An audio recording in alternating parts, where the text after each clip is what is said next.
नमस्कार दोस्तों, विजय अकेडमी में आपका एक बार फिर से स्वागत है। तो देखिए कई सारे क्वेश्चन जो क्वेश्चन हमने वो आपको बताए थे कि इन पर आपत्ति लगाई जा सकती है, उस पर सभी पर आपत्ति लगा दी गई है स्टूडेंट द्वारा।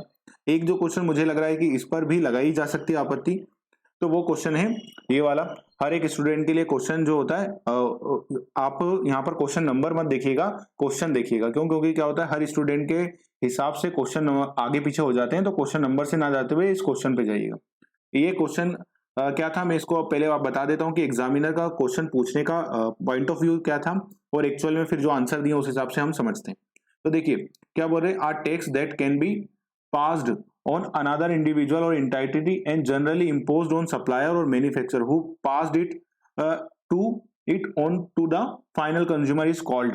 मतलब ये क्या बोल रहे हैं कि एक ऐसा टैक्स जो लगाया किस पर जाता है, जो लगाया तो जाता है सप्लायर पर। किस पर लगाते हैं? सप्लायर और मैन्युफैक्चरर पर लगाते हैं, और फिर ये क्या करते हैं, इसको पास कर देते हैं, मतलब ट्रांसफर कर देते हैं। किसके पास ट्रांसफर कर देते हैं? फाइनल कंज्यूमर जो होता है उसके ऊपर, जैसे उपभोक्ता। ठीक है, और यही की यही बात हम यहाँ हिंदी में भी पढ़ लेते हैं।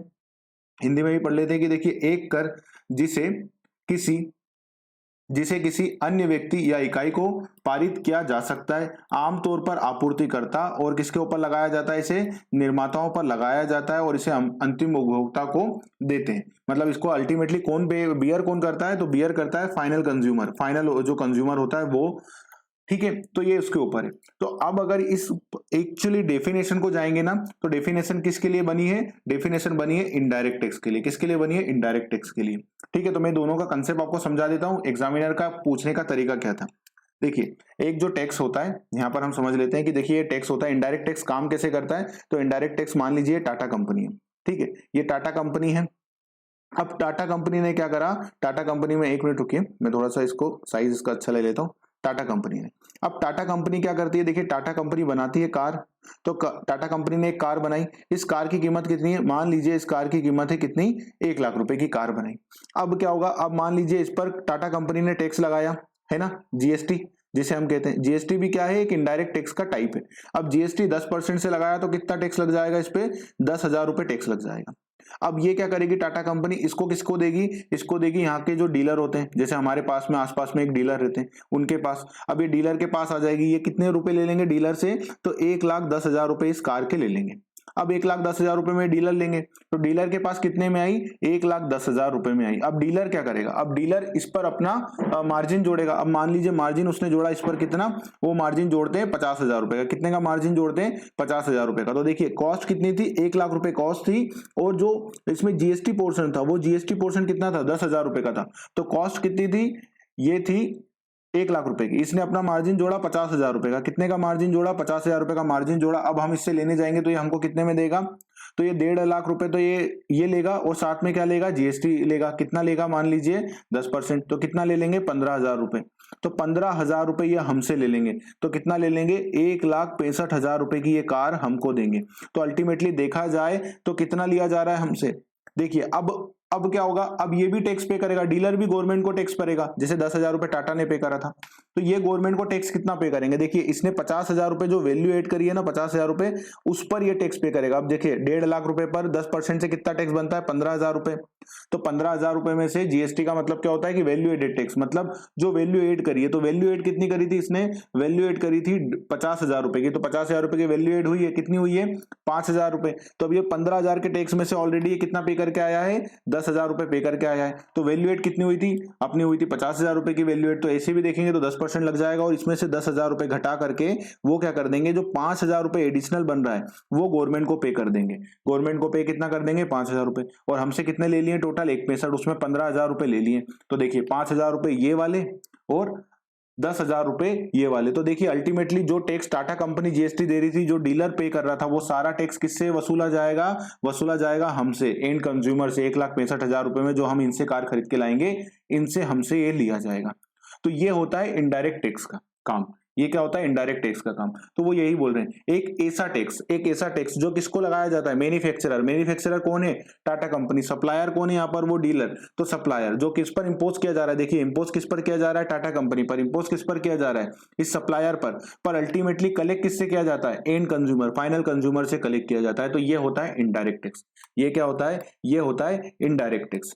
ठीक है, इनडायरेक्ट टैक्स, ठीक है, इसको कहते हैं इनडायरेक्ट टैक्स। तो ये समझ में आया इनडायरेक्ट टैक्स। तो ये क्वेश्चन यही बोल रहा था कि ये कौन सा है, तो ये इनडायरेक्ट टैक्स का है। अब देखिए, अब एक और पॉइंट जो यहाँ पर दिया हुआ है वो क्या दिया हुआ है, वैल्यू एडेड टैक्स। तो वैल्यू एडेड टैक्स क्या होता है, जो वैल्यू एडिशनली लगाते हैं ना सप्लायर, उस पर लगने वाला टैक्स। अब जैसे हमारे इस एग्जांपल में देखिए यहाँ पर क्या हो रहा है, यहाँ पर 1 लाख रुपए की वैल्यू एड किसने करी थी, गाड़ी में टाटा ने करी थी, तो उसने 10,000 रुपए का टैक्स करा। अब जब यही बात किसके पास आई, डीलर के पास आई, तो डीलर ने क्या करा, अपना मार्जिन जोड़ा 50,000 रुपए का, तो उसने वैल्यू एड कितनी करी इस गाड़ी में, 50,000 रुपए की वैल्यू एड करी, जो उसने अपनी वैल्यू एड करी। तो इस वैल्यू एडिशन पर लगने वाला टैक्स, तो कितना लगा था टैक्स, देखिए 5,000 रुपए का जो वैल्यू एडिशन पर इसने टैक्स लिया। तो ये भी क्या है, ये भी इनडायरेक्ट टैक्स है। जो जीएसटी है ना वो क्या है, वैल्यू एडिशन टैक्स है, वैल्यू एडेड टैक्स है। जैसे वेट होता है, वेट भी क्या होता है, वैल्यू एडेड टैक्स होता है। और इसी को हटा करके गवर्नमेंट क्या लाई है, इसी को हटा करके गवर्नमेंट लाई थी जीएसटी। तो वेट बिल्कुल यही की यही कंसेप्ट पर काम करता है जिस पर आज हमारा जीएसटी काम करता है, वैल्यू एडेड टैक्स। जो मतलब जो भी वैल्यू एड होगी उस पर लगेगा ये टैक्स, मतलब जो एडिशन होती है वैल्यू उस पर लगने वाला टैक्स है। और ये भी क्या है, ये भी किस प्रकार के टैक्स के टाइप है, ये इनडायरेक्ट टैक्स के टाइप है। ये भी क्या है, जीएसटी हुआ या हमारा वेट हुआ, ये भी किसके टाइप है, इनडायरेक्ट टैक्स के टाइप है। तो ये जो एग्जामिनर यहाँ पर बात लिख रहा है ना, ये उनका जो कंसेप्ट था, मतलब जो उसका मन था पूछने का, वो आपसे मन तो यही पूछने का था कि ये क्या बोला जा रहा है। तो ये बोला जा रहा है इनडायरेक्ट टैक्स का। बट यहाँ ऑप्शन में जो उन्होंने दिया है ना वैल्यू एडेड टैक्स, ये भी किसका टाइप है, ये भी इनडायरेक्ट टैक्स का टाइप है। वैल्यू एडेड टैक्स भी किसका टाइप है, इनडायरेक्ट टैक्स का टाइप है। और जो सेल टैक्स होता है ना, ये भी इनडायरेक्ट टैक्स का ही टाइप है।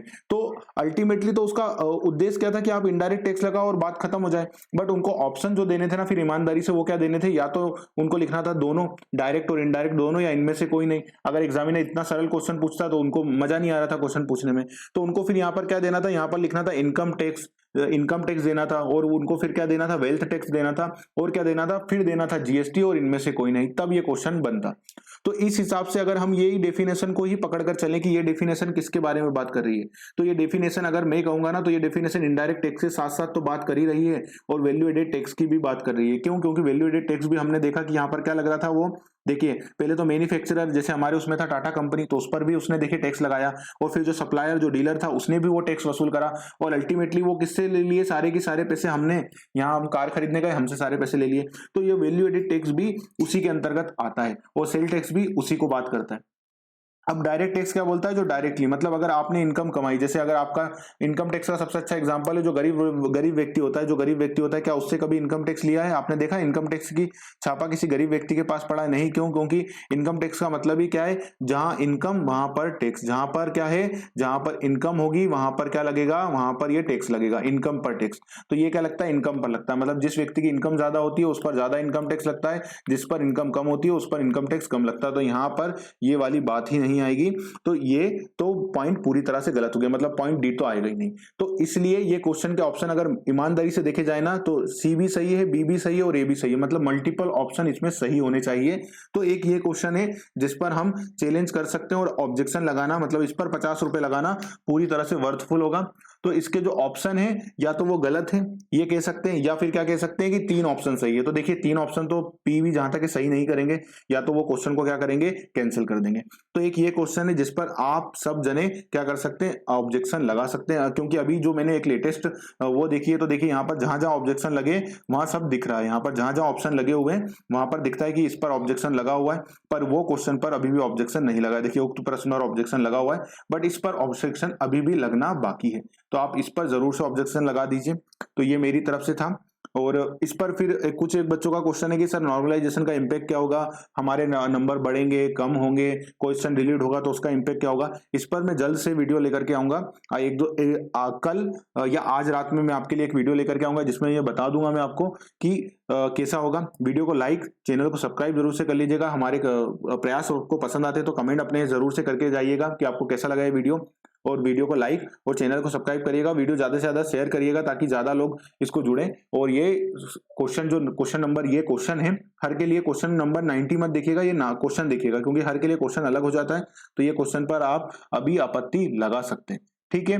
और विजय एकेडमी का जो ऐप है उसको भी आप डाउनलोड जरूर से कर लीजिएगा। जो भी वीडियो आते हैं हम उस पर जरूर लाते हैं। और जो आपका क्वेश्चन है कि सर नॉर्मलाइजेशन क्या होगा, नॉर्मलाइजेशन होगा या नहीं होगा, हमारे नंबर बढ़ेंगे या कम होंगे, अगर क्वेश्चन डिलीट होते हैं तो क्या होता है, आपत्ति एक व्यक्ति लगाता है तो उसका इम्पैक्ट उसी को मिलता है या सबको मिलता है। ये जो सारे आपके क्वेश्चन है, और इसके अलावा भी अगर आपका कोई क्वेश्चन हो इससे रिलेटेड अपने नंबरों से लेकर के, तो आप इसमें कमेंट कर दीजिएगा। आने वाले वीडियो में वो सारे डाउट क्लियर करने वाला हूँ। वो आधे घंटे का अराउंड का वीडियो होगा, बट उसके बाद आपको पूरा क्लियरिटी हो जाएगी कि मेरे नंबर बढ़ेंगे तो कैसे बढ़ेंगे, कम होंगे तो क्यों होंगे। वो सारे जवाब मैं आपको उस वीडियो में देने वाला हूं। तो एक ये क्वेश्चन है जिस पर आप अभी भी आपत्ति लगा सकते हैं। तो चलिए मिलते हैं अगले वीडियो में, तब तक के लिए अपना ध्यान रखिएगा। नमस्कार।